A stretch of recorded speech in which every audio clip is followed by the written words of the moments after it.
कर चरणी ठेविला माथा परिसावी विनंती माझी पंढरीनाथा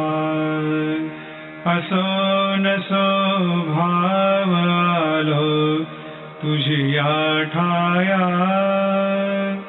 कृपा दृष्टी पाहे मजकडे जोडोनिया कर चरणी ठेविला माथा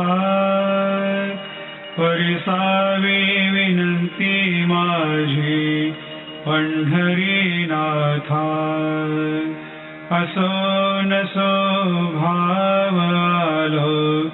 तुझिया ठाया कृपा दृष्टी पाहे मजकडे